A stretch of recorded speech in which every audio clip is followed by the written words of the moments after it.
손과 발 날 위해 찢기셨네.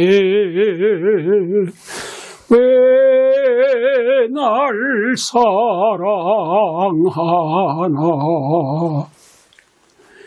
고난을 당하사 구원했네. 왜 날 사랑하나.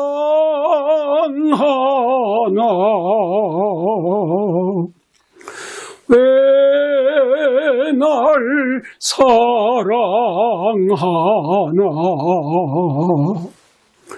왜 날 사랑하나.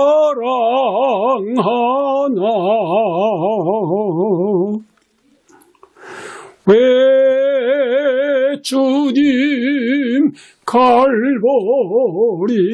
가야 했나. 왜 날 사랑하나.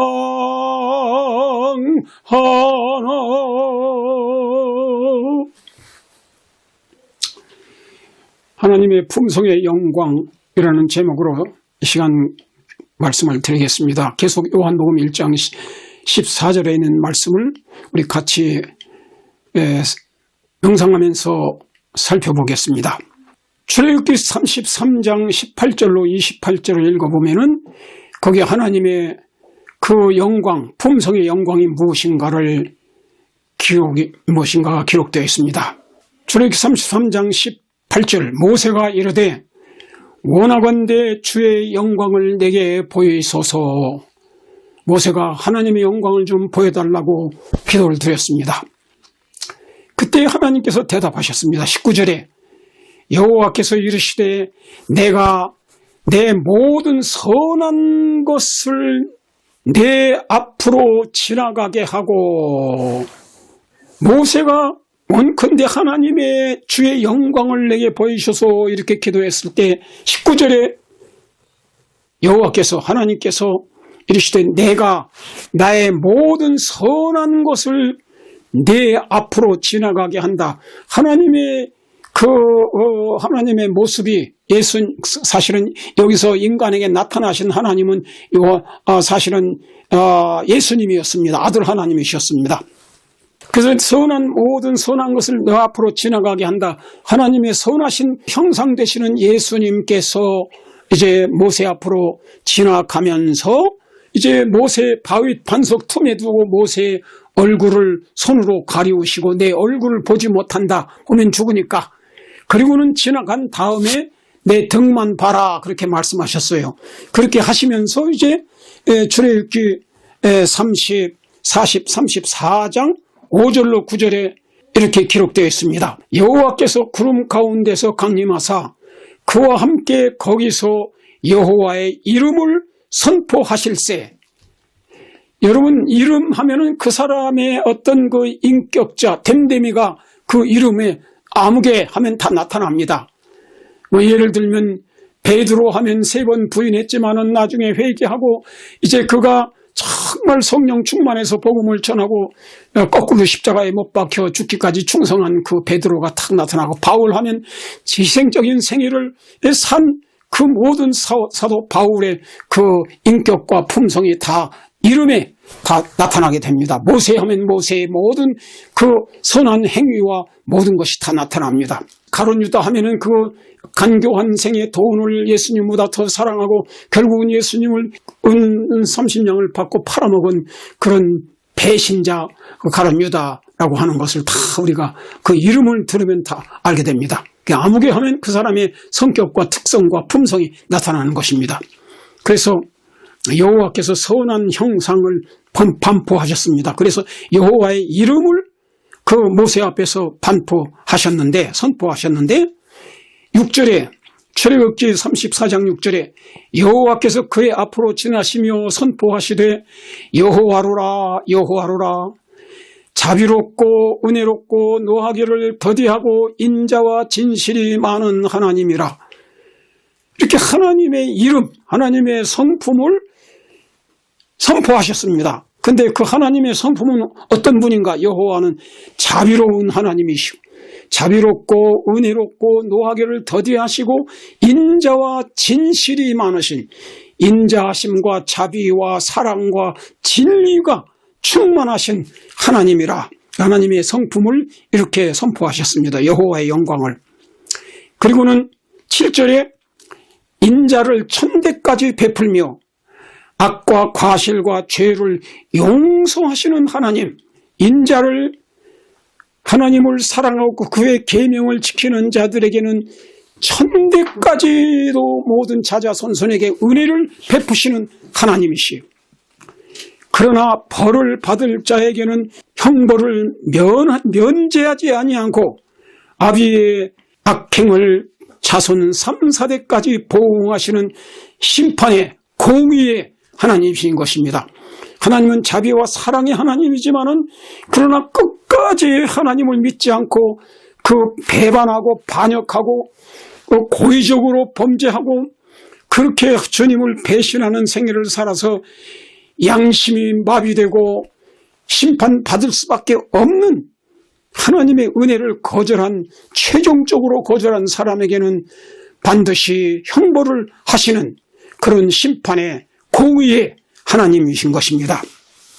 그러므로 하나님의 품성의 영광은 자비롭고 은혜롭고 오래 참으시고 인내하시고 용서하시고 공의로운 심판을 하시는 그런 하나님이신 것, 그것이 하나님의 영광의 품성이에요. 여러분, 어제도 제가 그 무지개를 봤는데 그 무지개는 햇빛에 의해서 그 이슬비, 그 비에 이제 이렇게 반사작용으로 인해서 햇빛의 7가지 색깔이 이렇게 다 분해돼서 나타나는 것입니다. 하나님의 그 성품이 사실은 갈라디아서 5장 22절 23절에 성령의 열매 가운데 나타난 사랑과 희락과 화평과 인내와 자비와 양선과 충성과 온유와 절제, 이것이 성도들이 성령 충만할 때 나타내는 품성의 영광인 것이고 이것이 하나님의 품성을 우리가 반영하는 것이며 예수님의 품성을 우리가 그렇게 33년 동안 나타내신 것을 우리가 보게 되는 것입니다. 그래서 이 하나님의 영광스러운 품성이 예수님의 33년 반 동안의 생애와 십자가의 대속의 사랑과 그리고 공의로 심판받으시는 그 십자가에서 사랑과 공의가 충만하게 나타났습니다. 그 무한한 희생적인 사랑으로 우리 죄인을 멸망시키는 대신에 자기가 대신 그 천벌을 받으시고 형벌을 받으시고 저주를 받으시고 우리를 용서하시는 사랑.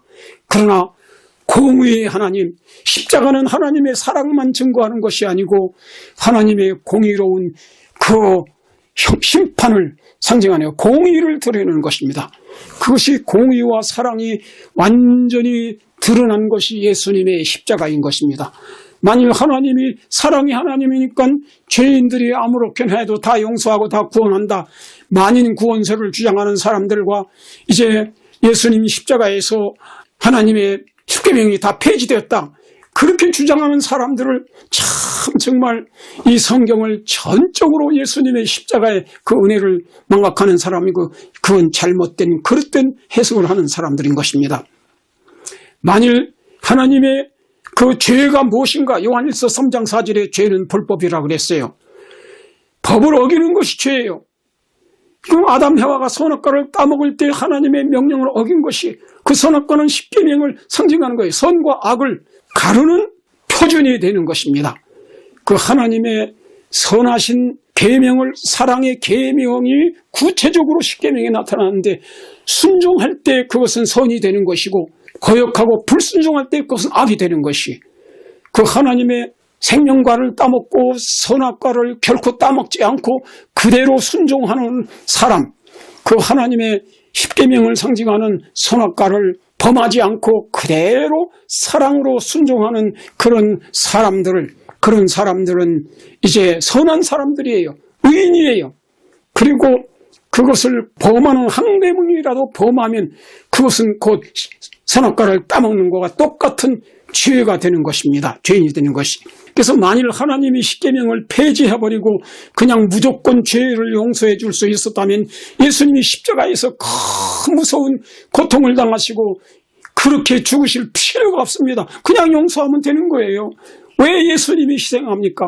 그 이유는 인류의 죄값을 대신해서 우리 모두가 벌을 받아야 할 그 죄의 대가를 마지막에 유황불의 둘째 사망으로서 하나님 앞에 저주를 받아서 멸망할 수밖에 없는 죄의 저주를 예수님이 대신 받으시고 엘리 라마 사막당에 어찌하여 나를 버리셨나이까 라고 기도하시면서 하나님은 십자가에서 겟세마네 동산에서 십자가에 다 이뤘다 운명할 때까지 하나님 아버지는 인류의 대표자로서 인류의 죄를 홀몸에 짊어지신 그 예수님을 둘째 아담 인류의 대표자로서 죄인과 똑같이 취급을 하셨어요. 그래서 버림을 받은 것이었습니다. 실제로. 그래서 어찌하여 나를 버리시나이까. 완전히 영원히 버림받는 그 유황불에서 심판받아서 하나님 앞에 버림받는 그 죄인들의 그 심정을 예수님이 십자가에서 경험하신 것입니다. 그래서 우리의 죄값을 그렇게 육적으로 최대의 고통과 영적으로 최대의 저주와 고통을 당하시면서 돌아가신 것입니다. 그래서 이 하나님의 사랑과 공의의 품성을 십자가에서 드러내셨는데 그 최고의 영광입니다.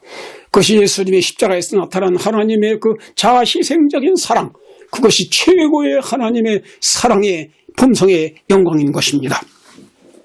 자비롭고 은혜롭고 오래 참으시고 용서하시는 하나님, 그러나 공의의 심판받을 자는 결단코 면죄하지 않고 마지막 유황불의 심판이 있고 오순절에 노홍수 때 결국은 사람들이 생각하는 모든 계획하는 것이 다 악할 뿐임을 보시고 더 이상 그 죄의 극치에 달했을 때 하나님께서는 그냥 놔둘 수가 없어요. 그때는 홍수로서 멸하셨습니다. 소돔 고모라의 죄악이 극치에 달했을 때 더 이상 용인할 수가 없는 극도에 달했을 때 그때 유황불이 내려서 소돔 고모라 성이 심판을 받았습니다.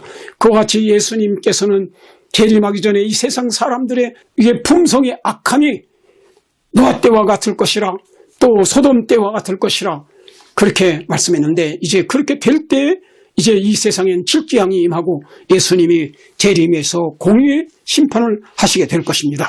그래서 예수님의 십자가에서 나타나고 예수의 생에서 나타나신 대속의 사랑과 공의의 심판, 자비, 용서, 이것이 다 하나님의 영광스러운 품성인 것입니다.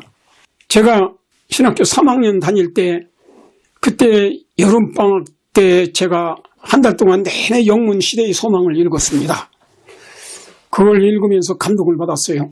그때 처음으로 제가 영문을 독해하면서 그 좋은 책, 성경 다음으로 가장 좋은 책이라고 말할 수 있는 The Desire Age, 이 시대의 소망이라는 책을 이제 하나씩 한 문장씩 한 문씩 읽고 또 읽고 또 읽고 그 단어 찾아가면서 그렇게 이제 여름방학 동안에 시대의 소망을 읽었는데 너무나 감동을 받았어요. 정말 거기서 그 하나님의 무한한 사랑을 더 깊이 깨닫고 그 예수님의 생애에서 나타난 그 품성의 영광을 제가 읽게 되었습니다. 사복음서에 기록된 그 예수님의 생애와 말씀과 품성의 그 생애를 좀 더 영감적으로 해석한 책이 시대의 소망이라는 책입니다. 너무 제가 마음에 감동을 많이 받았어요. 그리고 제가 그 읽으면서 그냥 너무 하나님의 사랑을 깨닫고 마음이 기뻐서 막 책상을 치면서 하나님이 예수님이 나 같은 죄인을 이렇게 사랑하시는가, 그 예수님이 문둥병자를 고칠 때의 그 예수님의 심정과 그 다음엔 12년 동안 혈중을 앓는 그 여인이 그 심정으로 예수님을 따라가서 그 옷자락만 받는 그 여인의 심정과 그것을 그 심정까지 다 아시고 예수님이 12년 동안 혈중을 앓던 그 여인이 예수님께 도저히 접촉할 수가 없어서 대중이 너무 많아서 밀고 그 예수님 옆에 그래서 가까이 올 수가 없으니까 예수님이 그걸 다 아시고 그 10여 년 혈중을 앓는 그 여인이 손으로 예수님의 손을 그 옷자락을 만들 수 있는 그 지역까지 예수님이 군중을 뚫고 거의 가까이 가셨습니다. 그래가지고 만질 수 있게 해주셨어요. 그리고는 그의 믿음을 보시고 그와 동시에 예수님은 그의 병을 치료하는 놀라운 역사를 이뤘습니다. 이와 같은 그 이야기들이 사복음에 있는 것을 영감적으로 해석을 하는 그 말씀을 읽을 땐 저는 너무나 감동을 받았어요. 예수님이 나 같은 죄인을 이렇게 사랑하시는구나. 하나님 아버지가 이렇게 우리 죄인들을 사랑하시는구나. 그걸 깨닫으면서 제가 막 찬송도 부르고 기도도 드리고 방바닥을 치고 책상을 치면서 정말 감동을 많이 받았어요. 그 다음에 이제 전보고 가서 제가 한국 삼육고등학교에서는 이제 가을 학기가 시작되는 것이 신학교보다 한 일주일 늦어요. 근데 이제 미리 전보가 왔어요. 그래서 제가 갔습니다. 가봤더니 성경을 가르치는 선생님이 미국 유학을 가셨기 때문에 갑자기 성경 교사를 구하지 못했어요. 그래서 제가 신학교 3학년 아직 재학생이지만은 이제 같이 좀 성경을 좀 가르쳐 달라고. 그래서 파트타임으로 제가 성경을 가르치게 되었어요. 사실 그때 제가 등록금이 없었습니다. 그렇지만 걱정하지 않고 그냥 기도만 하고 시대의 소망을 읽고 성경 읽고 있었는데 그때 전보가 와서 가보니까 학생들을 파트타임으로 고등학생들을 가르쳐 달라고. 그래서 제가 이제 등록금도 다 해결이 됐습니다. 그리고는 이 말씀을 가르칠 때 고등학교 학생들을 세 반인데 A 클래스, B 클래스, C 클래스 세 반인데 매일 이렇게 가르치는데 그 교재가 뭐냐면 시대의 소망이에요. 사복음서를 가르치는 거예요. 그 하나님께서는 저를 미리 한 달 전부터 방학 동안에 계속 이 시대의 소망을 읽게 해 주셔가지고 결국은 등록금도 해결이 되고 또 그 교재 준비를 그 학생들에게 가르칠 수 있도록 감동을 받게 해 주셨습니다. 그래서 제가 이 세 클래스 고등학생들에게 예수의 생애를 가르치면서 정말 제가 이 사복음서 성경과 영감적인 해설책인 시대의 소망을 통해서 감동을 받은 그 감동으로 제가 매 클래스마다 열변적으로 그 학생들을 사랑하는 마음으로 그 고등학생들의 영혼을 구원하고자 하는 그런 예수님의 심정으로 말씀을 가르치게 됐어요. 그리고는 이제 이 사람들 하나님께 헌신하는 하나님의 일꾼들이 되도록 그렇게 양성하기 위해서 이제 가르쳤습니다. 그때 그 학생들이 너무너무 그 시간마다 감동을 받았어요. 제가 먼저 감동을 받고 그 성령의 감동을 통해서 또 전달하기 때문에. 그리고 그 중에서 많은 목사들이 나왔고 그 많은 목사 사모들이 나왔고 또 많은 훌륭한 장로들이 모범적인 장로들이 나왔고 그다음에 많은 헌신적인 집사님들도 나오고 그랬습니다. 그래서 정말 그 예수님의 생애와 그 봉사와 그리고 예수님의 십자가의 희생을 통해서 하나님의 풍성의 영광이 드러나게 되었던 것입니다. 근데 요한복음 19장 1절부터 5절에 이런 말씀이 있어요. 이에 빌라도가 예수를 데려다가 채찍질하더라. 군병들이 가시나무로 관을 엮어 그의 머리에 씌우고 자색옷을 입히고 앞에 가서 이르되 유대인의 왕이여 평안할지어다 하며 손으로 때리더라. 빌라도가 다시 밖에 나가 말하되 보라 이 사람이 이를 데리고 너희에게 나오나니 이는 내가 그에게서 아무 죄도 찾지 못한 것을 너희로 알게 하려 함이니라 하더라. 이에 예수께서 가시관을 쓰시고 자색옷을 입고 나오시니 빌라도가 그들에게 말하되 보라 이 사람이로다 하며 예수님께서 채찍에 맞으시고 가시관 쓰시고 십자가에 돌아가시기 전에 사실 이 빌라도라는 총독은 로마의 총독은 그 채찍에 때리고 가시관 쓰시고 그렇게 하면은 그 대제사장들과 장로들 예수님을 미워서 시기 질투해서 못 박아 죽이려고 하는 그 사람들이 좀 분이 풀려서 이제는 십자가에 처형을 안 해도 됐다 그만하면 됐다 하게 하기 위해서 이렇게 채찍을 한 것이에요. 근데 제가 이 목회를 하던 베이커스필드에서 제가 교회를 개척하고 목회를 했는데 거기에 그 중가주 대회 센트럴 캘리포니아 컨퍼런스에 있는 미국 목사 같은 제 친구가 있었습니다. 근데 그 친구의 얘기를 들어보는 그 이태리 로마의 이태리 북부 이태리에 있는 한 교회에 투린이라는 도시에 있는 교회에 그 예수님의 수의, 예수님이 십자가에 돌아가신 다음에 그 몸을 그 수의로 싸서 이제 그 부자 요셉의 무덤에 장례식을 치렀잖아요. 근데 예수님이 그 부활하실 때 그 수의가 벗으시고, 그 다음엔 이제 그 수의를 잘 예수님이 개어놓았다 그랬어요. 근데 그 수의 예수님의 몸을, 온몸에 상처가 난 그런 그 예수님의 수의가 어떤 사람들에 의해서 계속 보존이 돼가지고 현재까지 보존이 돼 있어서 지금 현재 그 이태리 북부에 있는 투린이라는 어떤 캐톨릭 교회 거기에 보관되어 있습니다. 그리고 가끔 1년에 몇 번씩 개방합니다. 개방해서 다 보여줘요. 그런데 그걸 다 사진 찍어 가지고 와서 이 친구 미국 목사가 우리에게 보여줬습니다. 근데 그거 보면 이제 그 예수님이 그 이상하게도 참 신기하게도 예수님이 그 온몸에 상처가 난 그거 핏자국이 거기에 다 피가 그 수위에 묻어 있어요. 손과 모든 등에 채찍에 맞은 거 모든 거 이게 그 핏자국이 거기에 묻어 있을 뿐만 아니라 영상으로 그 예수님의 그 모습이 얼굴 모습과 손과 발까지 다 그것이 영상으로 거기에 찍혀 있어요. 그 당시에는 사진 기술이 없었기 때문에 그렇게 도저히 할 수가 없었지만은 하나님께서 귀한 방법으로 그렇게 했다고 그래요. 그런데 우리가 이 예수님 십자가에 대한 그런 그 그림을 보면요. 예수님을 못 박을 때 이 손바닥에 못을 박는 걸로 그렇게 이렇게 그림을 그렸잖아요. 그런데 그 수의에 의하면은 예수님의 손바닥에 못을 박은 게 아니고 여기 예수님 손목 여기에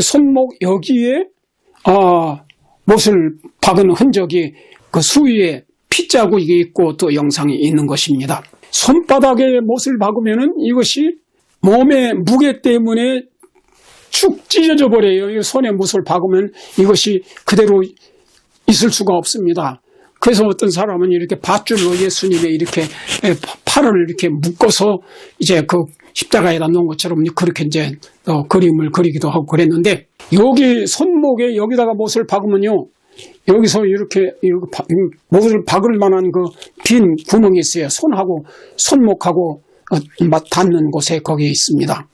그래서 여기에 못을 박으면 2,000파운드까지라도 이게 그 무게를 견딜 수 있다고 그래요. 그래서 그 해부학상으로 그렇게 돼 있대요, 여기에. 그게 다 제가 봤습니다. 근데 그 핏자국이나 이런 모든 걸 볼 때 약 200군데 그 채찍에 맞아서, 그 로마의 채찍은 이렇게 가죽 채찍으로 돼 있는데 그 끝에 쇠조각이 달려 있어요. 그래가지고 그거를 때리고 예수님의 몸 채찍에 때릴 때 그 다음에 쫙 찢으면 쫙 찢어져요. 그 박혀서 그 쇠가 박혀가지고 그렇게 해가지고 채찍에 맞은 흔적, 그 맞은 자리가 이 등과 몸에 200군데가 있다고 그래요. 그렇게 많은, 저가 찔리면 우리의 허물을 인하며 저가 채찍에 맞으면 우리의 죄악을 인함이라 이사야 53장에 말씀하신 것처럼, 그렇게 우리 몸으로 지은 죄 때문에 예수님은 그렇게 그 몸이 우리 대신 다 채찍에 맞으시고, 그 다음엔 우리 손으로 지은 죄를 속죄하기 위해서 예수님의 두 손이 못을 박히셨고, 우리가 발로 걸어다니면서 죄 지은 거, 또 발길로 찬 거, 이런 모든 발로 지은 죄에 대해서 예수님의 발이 못을 박혔고, 우리 몸으로 지은 죄를 대신해서 예수님의 온 몸이 이렇게 채찍에 맞으셨고, 그리고 우리의 머릿속으로 생각으로 지은 모든 죄를 속죄하기 위해서 주께서는 이 가시면류관을 쓰시고 고통을 당하셨어요. 우리 마음으로 지은 모든 죄, 예수님의 심장이 파열돼서 돌아가셨어요. 그렇게 예수님이 하셨는데, 시대의 소망이라는 책에 보니까 이런 말씀이 있어요. 예수님이 가시관 쓰시고 자색옷을 입고 나오면서 빌라도가 보라 이 사람이로다 그랬어요. 예수님을 보여줬어요. 그 채찍에 로마 군병이 때린 다음에 보여주면서 왜 그랬는가? 그 이유는 예수님에 대한 동정과 사랑으로 강도를 놓아줄까? 예수님을 놓아줄까? 그 모든 군중들은 누구나 다 이 강도 대신 예수님을 놓아달라고, 석방시켜달라고 그렇게 군중이 그렇게 말할 걸로 기대하면서 그거 보여준 거예요. 보라 이 사람이로다 하면서 그 아주 처참하게 채찍에 맞으신 그 예수님의 모습을 보여주셨던 것입니다. 근데 그 시대의 소망에 보면 이런 말씀이 있어요. 이 우주에서 가장 아름다운 얼굴, 이 우주에서 가장 아름다운 얼굴은 이 가시관 쓰시고 채찍에 맞으시고 자색을 입고 나오시는 그 예수님의 얼굴이 이 세상에서 우주에서 가장 아름다운 얼굴이었다 그랬어요. 왜 그러냐? 하나님의 무한하신 자비와 사랑과 희생적인 사랑이 그 예수님의 얼굴 모습과 그 모습에서 영원히 모든 사람에게 나타내 보여줬기 때문에 정말 아버지여 저들의 죄를 용서해 주시옵소서.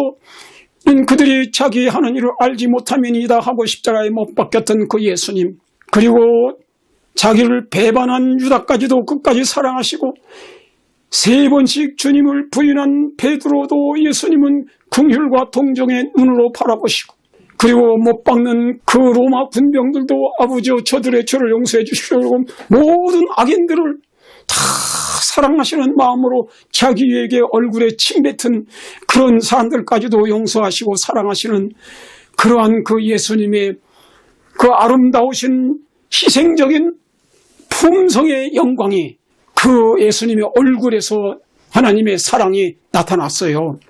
그래서 이 우주에서 가장 아름다운 얼굴이었다. 그래서 시대의 소망에 기록이 되어 있습니다.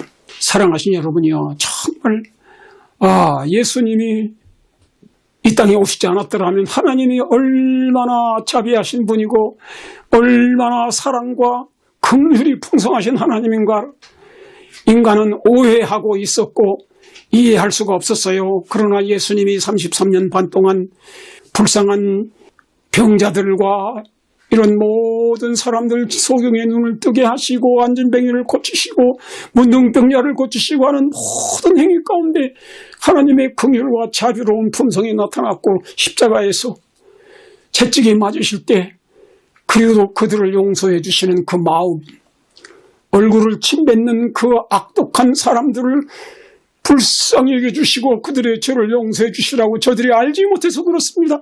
이 죄인들이 죄를 짓는 이유는 알지 못해서 죄를 짓는 거예요.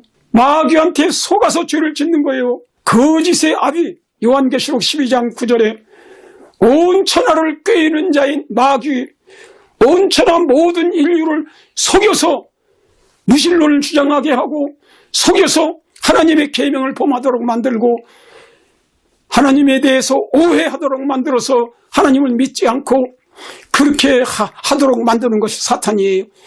그래서 이것을 이제 몰라서 사단에게 속아서 세상 사람들이 죄를 짓는 걸 다 보시고 예수님은 그들을 불쌍히 여기시고 성령을 보내서 그들로 영의 눈을 뜨게 해주시고 깨닫게 해주시라고 이렇게 예수님이 지금 기도하고 계십니다. 하늘 지성소에서 사랑하신 여러분이요, 이와 같은 놀라운 그 아름다운 예수님의 품성을, 하나님 아버지의 품성을 예수님의 생애와 십자가에서 하나님의 놀라운 사랑의 성품이 드러났습니다. 로마서 5장에 우리가 원수 되었을 때 그 아들의 죽으심으로 말미암아 하나님의 사랑이 확증되었다 그랬습니다. 우리는 성경 전체를 읽을 때 예수님의 십자가의 빛 가운데 읽어야 되고, 하나님 아버지가 어떤 분인가? 요한복음 14장에 나를 본 자는 아버지를 보았거늘 어찌하여 아버지를 보이라 하느냐고 말씀하셨습니다. 예수님의 품성이 하나님 아버지의 품성과 똑같은 분이십니다. 그래서 우리는 이 예수님의 생애를 통해서 드러난 하나님의 영광의 품성이 특별히 그 가시관 쓰셨던 그 예수님의 채찍에 맞으시는 그 얼굴에서 나타나고 십자가에서 돌아가실 때 그 예수님의 십자가에서 나타나게 된 것입니다. 그래서 우리는 이런 놀라운 사랑의 하나님, 우리 죄인들 반역한 인류를 위해서 목숨까지 바치기까지 사랑하신 그 예수님의 사랑, 독생자를 희생 제물로 자기가 가장 사랑하는 아들 예수님을 십자가의 제물로 대신 속죄 제물로 희생하시기까지 사랑하신 하나님 아버지의 품성을 우리는 예수님의 생애와 십자가의 죽으심을 통해서 나타나게 된 것입니다. 여러분, 이 놀라운 하나님을 마귀에 속아서 오해하지 말고 정말 십자가의 빛 가운데 모든 성경을 해석하면서 깨달으면서 이 하나님 아버지께서 돌아오시기 바랍니다. 예수님께서 돌아와서 믿고 회개하고 모든 죄를 그 우편 강도와 같이 아버지, 그가 예수여 당신의 나라에 임하실 때 나를 기억해달라고 할 때 예수께서 내가 오늘 내게 말하노니 네가 나와 함께 낙원에 있으리라, 이렇게 그에게 즉시 그 우편 그에 달렸던 그 강도 아에게 내가 내게 말하노니 네가 나와 함께 낙원에 있으리라. 예수님이 하늘나라 낙원 요한계시록 2장에 보면은 이 낙원은 하나님의 보좌가 있는 곳이 낙원이에요. 거기 생명과실이 있는 곳이 낙원입니다. 거기서 예수님과 함께 이 우편 강도도 용서받고 영생을 얻게 될 것입니다. 여러분과 저도 다 이 우편 강도와 같이 그 예수님께 기도하시기 바랍니다. 아버지요, 당신의 나라가 임할 때, 예수님이 재림할 때 하나님의 나라가 임합니다. 그리고 우리가 영광의 왕국으로 우리를 데려가십니다. 데려가시기 위해서 이 땅에 오십니다. 나를 기억해달라고. 그래서 영광의 몸으로 예수님 오실 때 우리의 몸이 죽었던 그리스도 안에 죽은 모든 의인들이 영광의 몸으로 부활해서 공중에서 주님을 만나고 그때 있을 것 준비하는 하늘 새 예루살렘으로 우리를 데리고 가셔서 거기서 1000년 동안 그리스도로 더불어 왕노릇하고 1000년이 끝나면 이제 다시 이 땅으로 예수님이 세 번째 오셔서 마지막 모든 악인들을 부활시키고 최후의 백보자 심판을 통해서 모든 끝까지 반역한 마귀 편에 들어서 끝까지 사탄의 편에서 멸망할 수밖에 없는 그 의를 배역한 사람들은 마귀와 함께 유황불에서 멸망하고 둘째 사망을 당하게 될 것입니다. 여러분, 놀라운 사랑의 하나님 아버지를 여러분의 아버지로 마음에 모시기로 결심하시기 바랍니다. 그리고 나를 위해서 대신 가시관 쓰시고 채찍에 맞으시고 돌아가신 그 예수님을 나의 죄 때문에 내가 받을 형벌을 대신 받으신 구주로, 개인의 구주로 영접하시고 이 시간 우편 강도와 같이 아버지여 당신의 나라에 임할 때 나를 기억해 달라고 기도하시기 바랍니다. 다 같이 기도하겠습니다. 사랑의 아버지시여, 오늘 우리는 요한복음 1장 14절에 말씀이 육신이 되어 우리 가운데 거하심에 우리가 그 영광을 보니 아버지의 독생자의 영광이요 은혜와 진리가 충만하다라는 그 말씀을 명상하면서 말씀을 들었습니다. 주여, 예수님이 이 땅에 33년 반 동안 사시면서 하나님 아버지의 영광스러운 품성을 드러내셨고, 하나님은 인간에게 죄를 지었다고 해서 벌을 주어서 중풍병자가 되게 하고 문둥병자가 되게 하시는 분이 아니고 오히려 인간의 잘못된 생애를 통해서 건강법칙을 어기고 사탄에게 속아서 술, 담배, 마약을 하면서 영혼과 육체를 파괴하는 이런 모든 죄 때문에 죄의 결과로 인해서 영향을 받아서 많은 질병에 걸리고, 하지만은 하나님께서는 그들을 용서하시고 치유해 주시는, 고쳐주시는 사랑의 하나님인 것을 예수님의 생애를 통해서 우리에게 가르쳐 주셨사오니 감사합니다. 자비하신 우리 아버지 하나님, 우리 모두가 다 예수님을 통해서 그리고 십자가의 죽으심으로 우리의 죄값으로 영생의 길을 준비하신 예수님을 마음의 개인의 구주로 영접하게 해주시고, 우리가 예수님을 개인의 구주로 영접함으로 말미암아서 우편 강도와 같이 아버지여 저들의 죄를 용서해 주시옵소서. 자기 하는 일을 알지 못함이니이다 말씀하시고, 또한 네가 나와 함께 낙원에 있으리라고 약속하신 것처럼 예수님을 개인의 구주로 영접한 모든 사람들이 다 예수님이 영광의 나라로 임하실 때, 재림하실 때 그리고 영광의 몸으로 부활해서 예수님과 함께 영원한 영광의 왕국에 들어갈 것을 확실히 믿고 감사하면서 예수 그리스도의 이름으로 축원하옵나이다. 아멘.